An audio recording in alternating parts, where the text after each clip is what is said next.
गांव में जब मैं यहाँ आई थी तो चूंकि कटरी का इलाका था, तो कटरी के इलाके में नशे का बहुत प्रचार था और वहां पर देसी शराब, कच्ची शराब जिसे बोलते हैं, वो बनती थी। हम लोगों ने मुहिम चलाई और हम लोगों ने बात करी लोगों से। अच्छे समय में जब वो सही होते थे तब उन्होंने उनसे बात करी, उनको धूम्रपान और शराब के सेवन के जो भी दुष्परिणाम होते हैं वो बताए। और धीरे धीरे हमारी ये मेहनत लगातार जाते जाते कहते हैं जब आप बार बार किसी चीज का प्रयास करते हैं तो वो अपना असर जरूर दिखाती है। और वो असर इस तरीके से हुआ कि मेरे जितने भी भाई थे मैं सबको राखी बांधने लगी। मेरे सारे भाइयों से मैंने संकल्प लिया कि वो अब शराब नहीं पिएंगे और उसका काफी अच्छा परिणाम ये निकला कि हमारे यहाँ से शराब बननी बंद हो गई और लोगों ने उसको बिल्कुल बंद कर दिया पीना। इसी तरीके से बेटियों को पढ़ने नहीं भेजते थे, तो हम लोगों ने कोशिश करी कि हमारे यहाँ बालिका शिक्षा का स्तर बहुत बढ़ जाए और ये भी हमारी मुहिम रंग लाई। और हमारे यहाँ बालकों से ज़्यादा बालिकाओं का नामांकन हुआ और हमारा विद्यालय जो है वो कुछ एक ऐसी जगहों पे भी सिलेक्ट हुआ जहाँ पर बालिका शिक्षा को, जिन विद्यालयों ने ज़्यादा अच्छी तरीके से बालिका शिक्षा को बढ़ाया था, वहाँ पर भी हमारा विद्यालय सेलेक्ट हुआ। और जब मैं अपने घर की तरफ लौटती हूँ और घर में देखती हूँ कि मेरे बच्चे किस जगह पर हैं, काफ़ी लोगों ने कहा कि जिस तरीके से ये गांव में दिन भर लगी रहती हैं, सुबह से लेकर शाम तक, और काम करती रहती हैं, छुट्टियों में भी विद्यालय जाकर खोलती हैं, काम करती हैं, तो इनके बच्चे बिल्कुल बेकार निकल जाएंगे। यकीन मानिए, जब आप कुछ अच्छा करते हैं तो आपके साथ अच्छा ही आता है। जैसी सोच आप सामने वाले के लिए रखते हैं वैसी ही सोच आपको वापस मिलती है।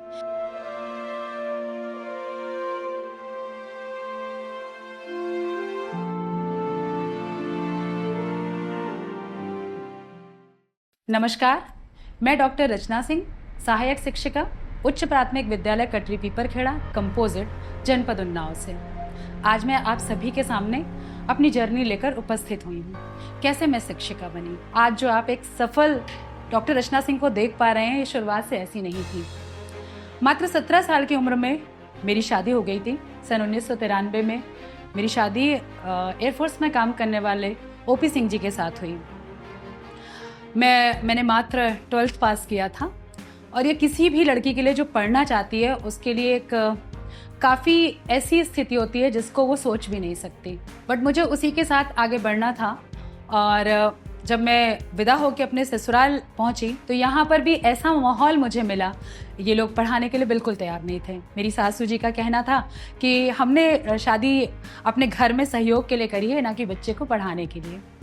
लेकिन खैर, मेरा संघर्ष और मेरे पिता तुल्य मेरे ससुर जी, स्वर्गीय श्री राम शरण सिंह जी, जिनकी वजह से आज जो भी आपको दिख रही हूँ मैं, वो उन्हीं की वजह से है।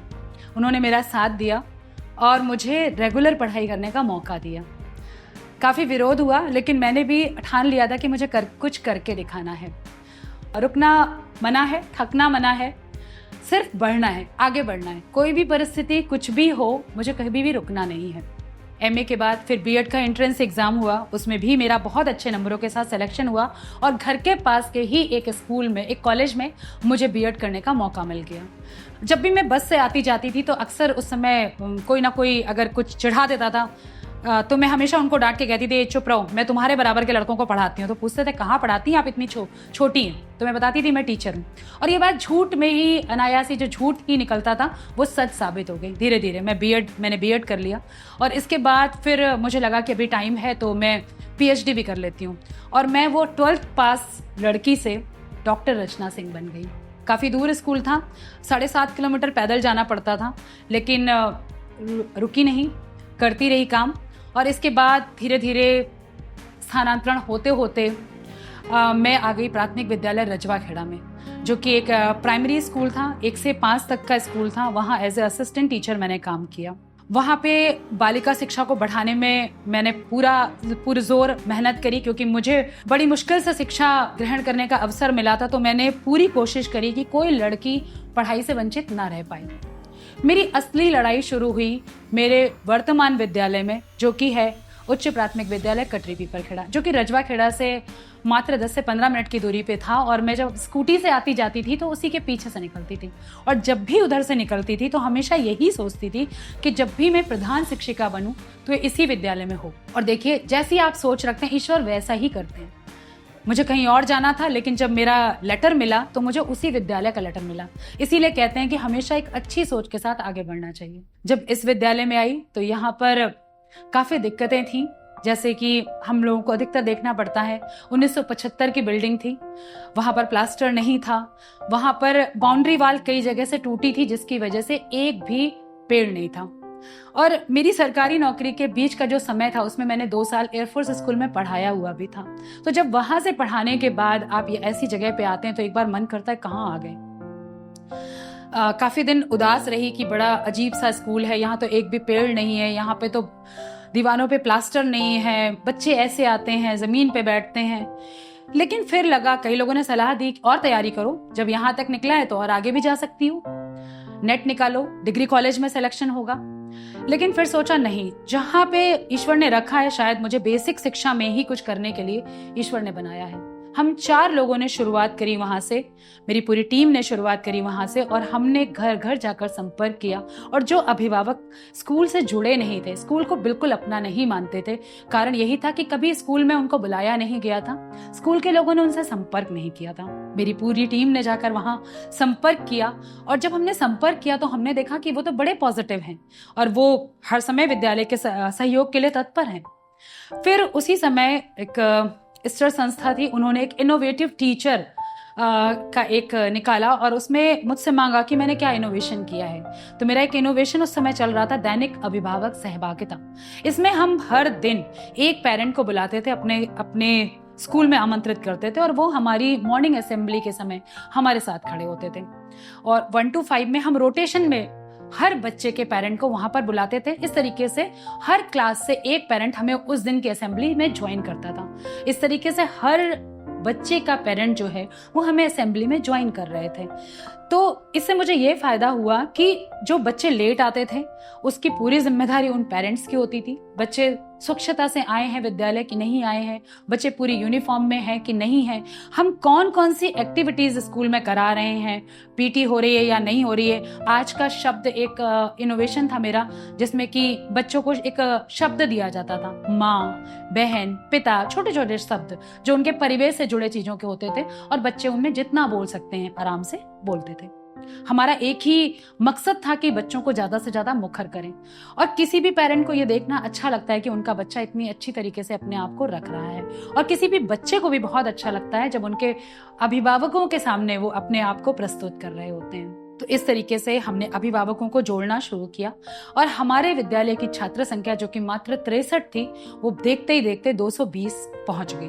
मैंने उसके लिए संपर्क किया तो पता चला कि वहां पर केवल इंटर कॉलेज के बच्चे प्रतिभाग करते हैं, और इंटर कॉलेज में ही जो छोटे बच्चे 2nd, 3rd, 4th होते हैं वो पूरी एक टीम बनाते हैं 12th तक के बच्चों की, तब वो लेके जाते हैं।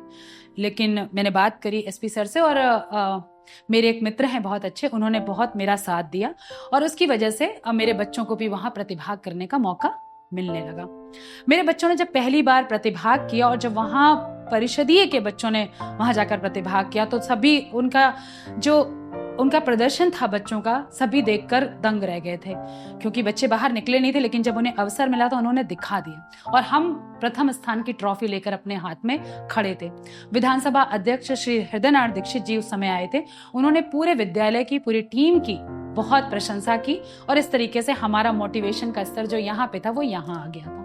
इस तरीके से धीरे धीरे हम लोगों ने प्रयास करने शुरू किए, और मेरे विद्यालय की जो टीम थी, योग टीम, एक हमने योग टीम बनानी शुरू करी, जिसमें बालिकाओं को हमने ज्यादा लिया, क्योंकि बालिका शिक्षा कहीं ना कहीं पिछड़ रही थी गांव में जब मैं यहाँ आई थी तो चूंकि कटरी का इलाका था, तो कटरी के इलाके में नशे का बहुत प्रचार था, और वहां पर देसी शराब, कच्ची शराब जिसे बोलते हैं, वो बनती थी।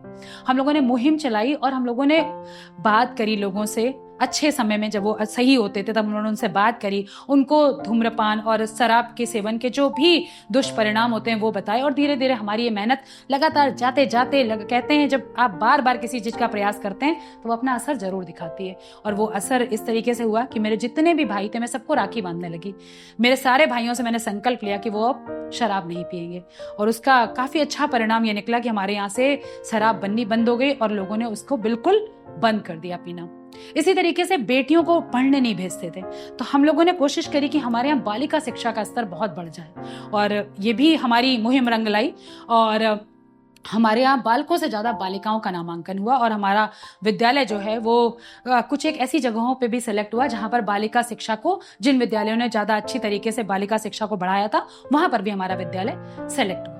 तो कोशिश की गई और प्रधान जी से उसके लिए मदद मांगी गई। जैसे लोगों से पता चला था कि प्रधान जी मदद नहीं देते, बट लेकिन जब मैं उनसे मिलने गई तो वो उन्होंने जब जाना कि मैं किस तरीके से काम कर रही हूँ, गाँव के लोगों से मेरा फीडबैक उन तक पहुँचता रहता था, तो उन्होंने तुरंत ही वो तैयार हो गए हमें ट्री गार्ड देने के लिए, और हमें कई सारे ट्री गार्ड उनसे मिल गए। और जो नहीं मिल पाए, हम लोगों ने वो ईंटें अपने सेल्फ के और समुदाय से कुछ धन इकट्ठा करके हम लोगों ने ईंटें मंगाए और मिस्त्री बुलाया और हम लोगों ने कुछ घेरे बनवाए, जिसके माध्यम से हम लोगों ने वहां पर पौधारोपण शुरू किया। लेकिन इसके बाद हम लोगों ने प्रधान जी से फिर एक बात कही कि इस तरीके से हम बहुत सारे पेड़ नहीं लगा पाएंगे, तो क्यों ना आप हमें बाउंड्री बनवा दीजिए। प्रधान जी ने कुछ पैसा लगाया और हम लोगों ने एक टेम्परेरी बाउंड्री ऐसे ही बना दी। लेकिन जब उसी समय हमारे आदरणीय सीडीओ सर यहाँ पर आए, श्री प्रेम रंजन सिंह जी, जो कि मैं कहूंगी कि एक बहुत ही अच्छे व्यक्तित्व के धनी हमारे अधिकारी थे। तो जब हमारे सर आए और मैं सर से, लोगों ने मुझे बताया कि अगर आप विकास भवन जाके अपनी समस्याएं बताएंगी कि किस किस तरीके से विद्यालय में समस्याएं, तो वो आपको जरूर कहीं ना कहीं मदद करेंगे। तो मैं विकास भवन गई, सर से मिली और सर को अपने सारे काम का फोटोज दिखाए, जो हम लोग वीडियोस बना रहे थे उस समय वीडियोस दिखाए। बच्चे इतने मुखरता से अपनी बातें रखते थे, जो परिवेश से संबंधित समस्याएं थी, चाहे वो कचरा निस्तारण हो, चाहे स्वच्छता की हो, चाहे पाठ हो, पाठों का बहुत अच्छा बच्चे नाट्य रूपांतरण करते थे। कई बच्चे इंग्लिश में उसको बहुत अच्छा प्रेजेंट करते थे, कई बच्चे उसको हिंदी में बहुत अच्छा प्रेजेंट करते थे। तो जब ये सब चीजें हमारे आदरणीय सर ने देखी तो सर ने हमारा विद्यालय गोद ले लिया, और जब सर ने विद्यालय गोद ले लिया तो हमारे विद्यालय को एक नए पंख लग गए। और सर ने मुझसे कहा कि अब आप बताओ कि आपको विद्यालय में क्या क्या चाहिए। तो हमने सबसे पहले विद्यालय के लिए बाउंड्री वॉल और टाइलीकरण मांग लिया। यकीन मानिए उस समय ये सब ऑपरेशन कायाकल्प नहीं था, ये बाद में आया। हमारा उस समय सर ने गोद लेकर पूरा विद्यालय में टाइलीकरण करा दिया, हैंड वॉश यूनिट लगवा दी, हमारे पास समरसेबल हो गई, हमारी बाउंड्री अच्छी हो गई, हमारा गेट अच्छा हो गया। और इसके बाद हमने वहां पर वृक्षारोपण की एक मुहिम चलाई, जो कि आज 400 से ज्यादा पेड़ों तक पहुंच गई है। निसंदेह कहते हैं कोशिश करने वालों की कभी हार नहीं होती, और ये मैंने अपनी एक जो लंबी मेरी जर्नी रही है उसमें मैंने हमेशा देखा है। बस सोचने की जरूरत होती है और उस पे लगातार चलने की जरूरत होती है। अगर आपने कुछ ठान लिया है और उस पे मजबूती के साथ, दृढ़ता के साथ आगे बढ़ते जा रहे हैं, तो कोई भी आपको रोक नहीं सकता। देर सवेर वो चीजें आपको जरूर मिलेंगी, तो प्रयास करते रहना चाहिए। और हमारे प्रयासों का भी यहाँ सुखद परिणाम आ रहा था। टाइलीकरण हो चुका था, हैंड वॉश यूनिट लग चुकी थी, सबमर्सिबल हमें मिल चुका था, एक आरओ भी सर ने हमें दिया था। लेकिन इसके बाद फर्नीचर रह गया था। जब भी सर्दियां होती थी और मैं जब जमीन पे अपने जूते उतार के जमीन पे बच्चों के साथ बैठती थी, तो मुझे लगता था कितना ठंडा है, बच्चे कैसे बैठते होंगे।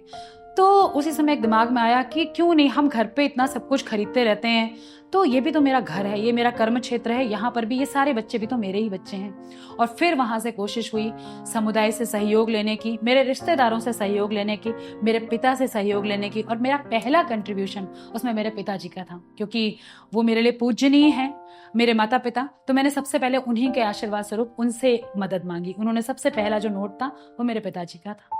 उसके बाद धीरे धीरे हमने और लोगों से कंट्रीब्यूशन लिया, मैंने खुद की सैलरी का कुछ हिस्सा लगाया, और उसका, और जब पूरा इकट्ठा हो गया तो हम लोगों ने वहां पर 56 से 60 हजार का फर्नीचर खरीदा, जो कि विद्यालय में लगा दिया गया। उस समय इस खबर को पूरे प्रदेश ने प्रकाशित किया था।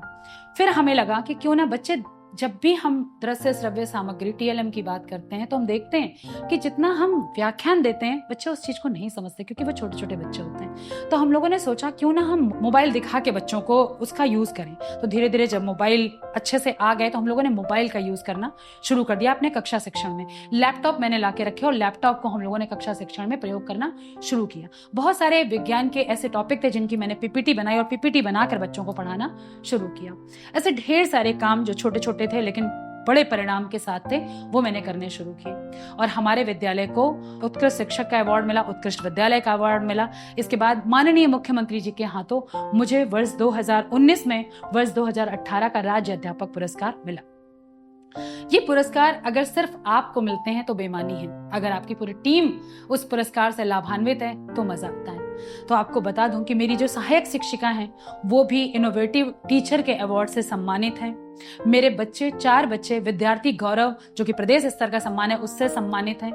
मेरे बच्चे योग छात्र छात्रा के सम्मान से भी सम्मानित हैं। दोनों बच्चे प्रदेश स्तरीय योग चैंपियन प्रतियोगिता हुई थी जिसमें सानिया और मोहम्मद रोशन 2 बच्चे ऐसे थे जो कि प्रदेश स्तर पे चयनित हुए थे।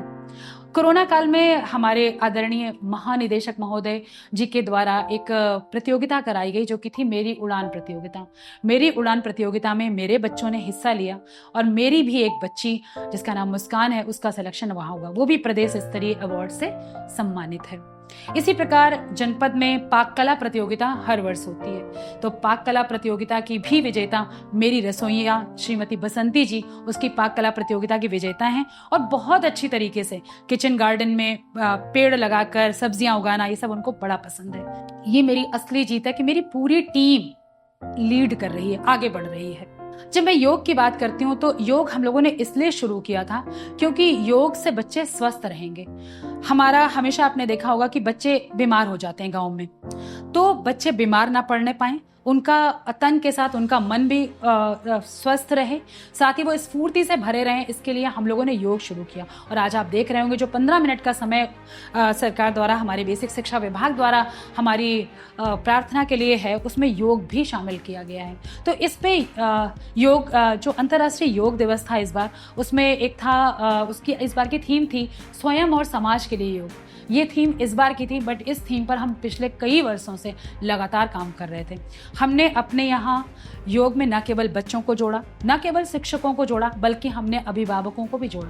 और इस मुहिम को और बल मिला जब मैंने एक योग पावर ग्रुप बनाया और उस योग पावर ग्रुप में जनपद उन्नाव के लगभग सभी विकास खंडों से शिक्षिकाओं को जोड़ा और उन शिक्षिकाओं को जोड़कर वहां पर योगासन के नाम, प्राणायाम की विधियां ये सब बतानी शुरू करी। सभी शिक्षिकाएं उस ग्रुप के माध्यम से जुड़कर सीखने लगे और अपने विद्यालय में योग कराने लगे और उन्होंने भी इस योग के माध्यम से अपने अभिभावकों से और अपने बच्चों से बहुत ही आत्मीय संबंध स्थापित किए। हम लोगों ने शुरू किया योग शिक्षक सम्मान से सम्मानित करना। वर्ष 2021-22, 22-23, 23-24 हम लगातार शिक्षिकाओं को जो अच्छा प्रदर्शन कर रहे थे जनपद में उनको हम सम्मानित कर रहे थे। इस मुहिम को हमारे आदरणीय प्राचार्य सर ने बहुत पसंद किया और उन्होंने हमें एक और सलाह दी कि जिस तरीके से आपने शिक्षिकाओं को इस योग पावर ग्रुप से जोड़ा है वैसे ही योग पावर ग्रुप बनाकर आप जनपद के जो शिक्षक साथी हैं उनको भी जोड़िए, क्योंकि कहीं कहीं पे कुछ विद्यालय ऐसे हैं जहाँ पर एक भी शिक्षिका बहन नहीं है और वहाँ पर शिक्षक ही हैं, तो ये वो बच्चे योग से कहीं ना कहीं वंचित रह रहे हैं। तो अब उस पर काम चल रहा है। आपको बताऊं अभी बेसिक शिक्षा विभाग द्वारा उम्मीद के रंग नाम की एक पुस्तिका जारी की गई जिसमें 25 शिक्षिकाओं की संघर्ष की कहानी है। उसमें ईश्वर का आशीर्वाद रहा, माता पिता का आशीर्वाद रहा कि उसमें मेरी भी कहानी पीपरखेड़ा की धुन प्रकाशित हुई। पीपरखेड़ा की धुन एक ऐसे अभिभावक की कहानी थी जो बहुत अच्छा हारमोनियम बजाते थे और उनका बैजनाथ नाम था। उनका बच्चा हमारे विद्यालय में पढ़ने आता था, तो मेरे दिमाग में एक विचार आया, क्यों ना हम अपने विद्यालय में बैजनाथ जी का सहयोग लें और एज ए संगीत शिक्षक उनसे आग्रह करें कि वे हमारे यहाँ आकर बच्चों को हारमोनियम सिखाएं। और इसी तरीके से इसी कड़ी में एक अभिभावक जो कि जिनका नाम रेखा है, उनसे हम लोगों ने ढोलक सिखाने के लिए उनको राजी कर लिया। अब हमारे 2 अभिभावक श्री बैजनाथ जी और श्रीमती रेखा दोनों ही हमारे विद्यालय में आकर बच्चों को हारमोनियम और ढोलक सिखाने लगे। और आपको बताऊं उस वर्ष की जो खेल प्रतियोगिता होती है उसमें बच्चों ने समूह गान प्रतियोगिता में खुद से ढोलक बजाकर हारमोनियम बजाकर दिखाया। कक्षा 2 और 3 के नन्हे बच्चे जब हारमोनियम बजा रहे थे तो सारे लोग अपने दांतों तले उंगली दबाकर देख रहे थे कि क्या परिषद के बच्चे ऐसे भी होते हैं। तो और ये कहीं और से नहीं था, मैंने कोई संगीत शिक्षक नहीं रखा था, हमारे गांव के अभिभावकों ने ही हमें सहयोग किया था। तो ये आप पर है कि आप किस तरीके से अपने आसपास जो लोग हैं उनका आप सहयोग ले पाते हैं। प्रेरणा पत्रिका जो कि बेसिक शिक्षा विभाग द्वारा जारी की गई, उसमें भी 2 बार हमारे विद्यालय की कहानियां प्रकाशित हो चुकी हैं। हमारे विद्यालय का एक और नवाचार जो कि बोलती पेटिका है, वो प्रेरणा पत्रिका में प्रकाशित हुआ है। बोलती पेटिका एक ऐसी पेटिका है जिसमें बच्चे अपने मन की बात एक चिट में लिख के डालते हैं। बच्चों को अगर खाने से कोई दिक्कत आ रही है एमडीएम से, या बच्चे किसी विषय को नहीं पढ़ना चाह रहे हैं, उस विषय को नहीं देखकर कुछ और पढ़ना चाह रहे हैं, या किसी और तरीके से पढ़ना चाह रहे हैं, या उन्हें घर में कोई समस्या है या बच्चे की कोई और समस्या है जो वो सबसे नहीं कह पा रहा है, वो उसको चुटकुले लिखकर डालता था। उसमें बच्चे का नाम लिखने की जरूरत नहीं होती थी। और शाम को मैं उस पूरी जो हमारी पेटिका थी उसको खोलकर देखती हूँ कि क्या क्या उन्होंने समस्याएं डाली, और उन समस्याओं का समाधान हम तुरंत सोचते हैं किस तरीके से उनका समाधान किया जाए। तो बोलती पेटिका बहुत कारगर साबित हुआ। ऐसे बहुत सारे बच्चे जो शर्मीले, झिझक वाले स्वभाव के थे, उनको उनकी समस्याएं जो अंदर अंदर उनको हो रही थी और वो कहीं पर भी अपने माँ बाप से भी नहीं शेयर कर रहे थे, वो हमसे वो कहा अपनी जो समस्याएं थी वो शेयर करने लगे और उनका समाधान बच्चों को हम देने लगे। मुझे बड़ा अच्छा लगा कि बच्चे बहुत मुखर हो गए और बच्चे अपनी हर बात को वहां पर रख रहे हैं। तो इस तरीके के कई सारे हमारे नवाचार हम लोग करते रहे, जिसका परिणाम ये निकला कि आज बच्चे बहुत मुखर हैं। चाहे मतदाता का प्रोग्राम हो, चाहे मिशन शक्ति प्रोग्राम हो, चाहे कोई भी प्रोग्राम हो, बच्चे बड़ी मुखरता से अपनी बात को रखते हैं। उन्हें कभी भी मंच पर आकर बोलने का मौका मिलता है वो बोलते हैं। जब मतदाता कार्यक्रम चल रहा था तो हमारे डीएम सर ने कुछ बच्चों को वहां बोलने का मौका दिया, जिसमें मेरे बच्चों ने भी पार्टिसिपेट करके कुछ बच्चों ने अपनी इंग्लिश में स्पीच दी, क्यों इतना मतदान जरूरी है, क्यों लोगों को करना चाहिए। तो उसमें हमारे 2-3 बच्चों को सर ने पुरस्कृत किया, कुछ उन्होंने नकद धन राशि देकर पुरस्कृत किया। तो ये बड़ा ही सुखद होता है कि बच्चे धीरे धीरे सीख रहे हैं। और अभी इस समय राष्ट्रीय बाल विज्ञान कांग्रेस आया, जिसमें हमारे बच्चे चयनित हुए। उन्होंने एक्सपोजर विजिट किया लखनऊ, हम लोगों से उन्हें बच्चों को लेकर आए, चिड़ियाघर लेके गए हम उन्हें दिखाने के लिए। तो इस तरीके से, और इसी उसमें राष्ट्रीय आविष्कार अभियान प्रतियोगिता एक होती है, जिसमें लगातार हमारे बच्चे, पिछले वर्ष भी 6 बच्चे चयनित हुए, इस वर्ष भी हमारे बच्चे चयनित हुए। जनपद में उन्होंने प्रतिभाग किया और आदरणीय जिला बेसिक शिक्षा अधिकारी महोदया से पुरस्कृत हुए। बहुत अभी शुरुआत है, अभी बहुत दूर तक जाना है। एक बहुत लंबी लड़ाई लड़नी है जो धीरे धीरे पूरी होगी। बहुत कुछ सोचा हुआ है, बहुत कुछ करना है, ये उसमें से कुछ था। विकासखंड सिकंदरपुर कर्ण में चंद्रशेखर आजाद जी की जन्मस्थली है, जहां पर प्रतिवर्ष कार्यक्रम होते हैं। वहां पर हमारा विद्यालय प्रतिवर्ष जाकर परफॉर्म करता है और देशभक्ति की चीजें प्रस्तुत करता है, जैसे कि कभी वो झांसी की रानी को प्रस्तुत करते हैं, कभी वो हमारे चंद्रशेखर आजाद जी का गेटअप लेके पूरा आजाद जी का जीवन वृत्तांत बताते हैं, कभी वो सुभाष चंद्र बोस बनते हैं। इस तरीके से वो करते हैं। इस बार का जो बदरका स्थली पे जो कार्यक्रम किया गया, उसमें बच्चों ने बहुत अच्छी तरीके से परफॉर्म किया। पूरी टीम ने मिलकर झांसी की रानी का पूरा जीवन वृत्त दिखाया, उनका पूरा जीवन दर्शन दिखाया, जिसको डीडी ने कवर किया और उनके चैनल पे वो दिखाया भी गया। तो ये मेरे लिए एक बहुत बड़ी उपलब्धि है कि हम बड़े मंच पर हमारे बच्चों के कार्यक्रम दिखाए जा रहे हैं। विद्यालय में पठन पाठन को और ज्यादा बढ़ावा देने के लिए हमारे बच्चों को अभिभावक भी गोद दिए गए। जो बच्चे पढ़ने में बहुत अच्छे थे और उनके माता पिता निरक्षर थे, उनको हम लोगों ने जिम्मेदारी सौंपी कि अपने माँ बाप को वो उनका नाम लिखना और कुछ अक्षर ज्ञान जरूर कराएंगे। और उसमें कुछ बच्चे बहुत आगे निकल गए और उन्होंने अपने माँ बाप को उनका नाम लिखना सिखा दिया और काफी सारे अक्षरों का उन्होंने ज्ञान करना सिखाया। आपको बताते चलें कि मेरे जो बच्चे निकल चुके हैं वो पुरातन छात्र समिति के रूप में हमारे साथ आज भी हैं। और जब भी हम कोई बड़ी मुहिम चलाते हैं, चाहे वो पूरे गांव की साफ सफाई हो, हम लोग गांव की साफ सफाई भी करते हैं, ताकि जब वो हमें गांव की साफ सफाई करते देखते हैं तो जो और लोग गांव के लोग हैं वो कहते हैं जब बाहर से आके मैम हमारे गांव में सफाई कर सकती तो हम क्यों नहीं कर सकते। तो हम लोग पूरा जुटते हैं और जो हमारे पुरातन छात्र छात्राएं वो भी हमें आकर सहयोग करते हैं। इसी तरीके से विद्यालय में स्टेशनरी बैंक, बचत बैंक भी चलाया गया है। बचत बैंक जो है वो इस तरीके से था कि बच्चे घर से, हमेशा देखा जाता था कि बच्चे घर से कुछ ना कुछ पैसे लेकर आते थे और वो पैसे लाकर दुकान में खड़े हो जाते थे। कभी वो कुछ भी खा रहे होते थे, कुरकुरे, इसी तरीके के कुछ ना कुछ वो खा रहे होते थे, जो कि उनके शरीर के लिए उतना अच्छा नहीं था।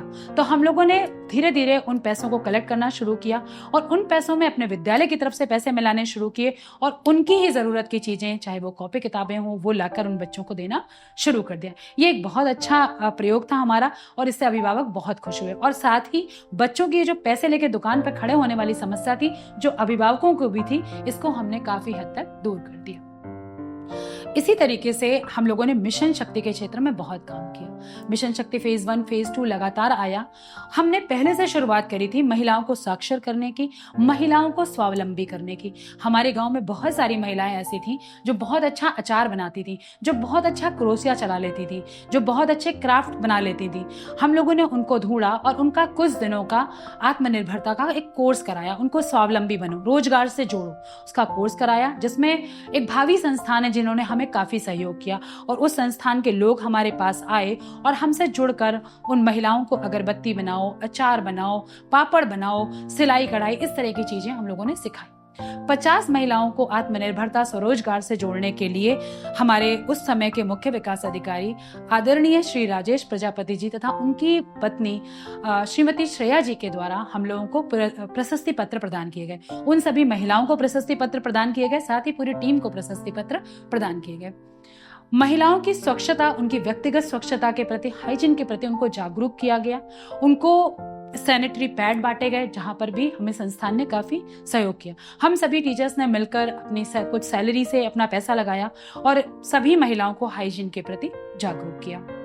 इस तरीके से हम गांव की काफी महिलाओं को मिशन शक्ति के माध्यम से स्वावलंबी बना पाए, उनको कुछ पढ़ने लिखने में उनकी मदद कर पाए। जब मिशन शक्ति चल रहा था उस दौरान हमारे तत्कालीन जिलाधिकारी महोदय श्री रविंद्र कुमार जी के द्वारा मिशन चैंपियन सेलेक्ट किए गए। मुझे बहुत खुशी हो रही है बताते हुए कि उस मिशन शक्ति चैंपियन में जहां मेरा सिलेक्शन हुआ, वहीं मेरे गांव की एक अभिभावक नाजिया खातून जी का भी सिलेक्शन हुआ और उनको भी उस मंच पर सम्मानित किया गया, उनको चैंपियन के तौर पर चुना गया। मिशन शक्ति के ही अंतर्गत एक कार्यक्रम मेरे द्वारा कराया गया जनपद में, जिसका नाम था मैं भी छू लूं आसमान। मैं भी छू लूं आसमान से विभिन्न विकास खंडों की शिक्षिकाओं को जोड़ा गया, जिन शिक्षिकाओं ने अपने विद्यालय में कैंप लगाकर अपने अभिभावकों को रोजगार से जोड़ने का प्रयास किया। जूट से झोले बनाना, इसी तरीके के कई सारे जो झूमर होते हैं वो बनाना, झोले बनाना, इस तरीके की चीजों से उन्होंने जोड़ा। पावदान बनाना, क्रोशिया का कुछ बनाना, इस तरीके से उन्होंने काफी सारी चीजें अपने जो अभिभावक थे, महिला अभिभावक, उनको जोड़कर सिखाया। तो मैं भी छू लूं आसमान में ऐसे 50 लोगों को चुना गया और उनकी एक प्रदर्शनी लगाई गई, जो भी उन्होंने अपने अभिभावकों को सिखाया था और उनके अभिभावकों ने बनाया था। और उनको भी जिला बेसिक शिक्षा अधिकारी महोदय श्री जय सिंह जी के द्वारा प्रशस्ति पत्र देकर सम्मानित किया गया। ये लगातार काफी बड़ी मुहिम थी और इसमें काफी सारे शिक्षक जुड़े थे और काफी सारे अभिभावक उससे लाभान्वित हुए थे। जब हम अंतर्राष्ट्रीय महिला दिवस मनाते हैं तो महिलाओं को विभिन्न मंचों पर पुरस्कृत होने का मौका मिलता है। तो एक बार कुछ ऐसा अवसर मिला जिसमें एक ही मंच पर शिक्षक और छात्रा दोनों का सम्मान हुआ। मुझे एज अ बेस्ट टीचर के रूप में सम्मानित किया गया और मेरी छात्रा सानिया को बेस्ट योगा प्रदर्शन करने वाली एक छात्रा के रूप में सम्मानित किया गया। ये मेरे लिए बहुत बड़ी बात थी, क्योंकि एक ही मंच पर जहां पर गुरु का भी सम्मान हो रहा था और वहां पर उसके छात्र का भी सम्मान हो रहा है, ये बहुत बड़ी बात थी। इसी तरीके से मेरे विद्यालय के 2 बच्चों को प्रेरक बालक और प्रेरक बालिका के रूप में चयनित किया गया और काफी सारे बच्चे ऐसे हैं, 80% से बच्चे ऐसे हैं जो कि अब हमारे विद्यालय में निपुण हो चुके हैं। ये तो मेरे विद्यालय के बच्चों की बात रही। और जब मैं अपने घर की तरफ लौटती हूँ और घर में देखती हूँ कि मेरे बच्चे किस जगह पर हैं, काफी लोगों ने कहा कि जिस तरीके से ये गाँव में दिन भर लगी रहती हैं, सुबह से लेकर शाम तक, और काम करती रहती हैं, छुट्टियों में भी विद्यालय जाकर खोलती हैं, काम करती हैं, तो इनके बच्चे बिल्कुल बेकार निकल जाएंगे। यकीन मानिए, जब आप कुछ अच्छा करते हैं तो आपके साथ अच्छा ही आता है। जैसी सोच आप सामने वाले के लिए रखते हैं, वैसी ही सोच आपको वापस मिलती है। और मैं इसलिए इतने यकीन के साथ इसको कह पा रही हूँ क्योंकि मेरी बेटी, जो कि उस समय बहुत छोटी थी जब मैं अपनी पढ़ाई और अपनी नौकरी करे, धीरे धीरे मेरे साथ, मेरी नौकरी के साथ वो भी बड़ी होती गई। उसने अभी पिछले वर्ष यूपीपीएससी का एग्जाम क्लियर किया और अब वो उत्तर प्रदेश आवास विकास परिषद में एई के तौर पर कार्य कर रही है और वो लखनऊ में ही इस समय पोस्टिंग है। बेटा मेरा बीटेक क्लियर कर चुका है और अब वो यूपीएससी की तैयारी कर रहा है। ईश्वर ने चाहा तो बहुत जल्द आप लोगों को फिर खुशखबरी सुनने का मौका मिलेगा। तो अच्छा करते चलिए, आगे बढ़ते चलिए, बस पीछे देखना मना है। पीछे देखा तो आप रुक जाएंगे। एक ऐसी लंबी जर्नी बनाइए जहां पर जब आप शिखर पे खड़े होकर कभी सोचें अपनी जर्नी के बारे में तो आपको मजा आए। आपने बहुत सारे लोगों को प्रेरित किया है, बहुत सारे लोगों को वो खुला आसमान दिया है जहां पर वो पंख फैलाकर उड़ पा रहे हैं। आज मेरे विद्यालय के बच्चों को वो खुला आसमान, वो पूरे पंख मिले हैं जिससे वो ऊपर आसमान में उड़ पा रहे हैं। मेरी अगर जर्नी की बात करें तो मेरी जर्नी बहुत लंबी है। मैंने कुछ किताबों में भी अपने लेख दिए हैं, जैसे कि राज साधना के पथिक, एक दिन में विद्यालय, कोरोना काल में कविता, राज साधना के पथिक 2 उसमें आई है, 2 वॉल्यूम में, यात्रा वृत्तांत, इस तरह की कई सारी किताबें मेरी हैं जो कि आ चुकी हैं। और एक बहुत अच्छा प्रयास, एक बहुत अच्छा नवाचार जिसमें मुझे इन्वॉल्व होने का अवसर मिला, जो कि हमारी आदरणीय जिला बेसिक शिक्षा अधिकारी महोदय के निर्देशन में मैं काम कर रही हूँ। हमारी चुनौतियाँ हमारे प्रयास, ये हमारे जनपद की पत्रिका अतिशीघ्र आने वाली है, जिसमें सभी विकास खंडों से 2-2 शिक्षक शिक्षिकाएं चुने गए हैं जिन्होंने बहुत अच्छा प्रयास किया है और उनकी कहानियों को कोई नहीं जानता, वो चुपचाप काम कर रहे हैं। तो ऐसे शिक्षक जो सच में धरातल में काम कर रहे हैं, उनकी कहानियों को आगे लाने का पूरा प्रयास हमारी ये मैगजीन, हमारी चुनौतियाँ हमारे प्रयास करने जा रही है। इसके आगे भी एक हमारे बेसिक के चमकते सितारे, इस तरीके का भी एक प्रोजेक्ट हमारा है जो कि जल्दी ही आने वाला है। अंत में मैं आप सबसे यही कहना चाहूंगी, बस काम करते चलिए। कभी भी कोई काम पुरस्कार के लिए नहीं होना चाहिए। हम एक शिक्षक हैं, शिक्षक समाज का दर्पण होता है।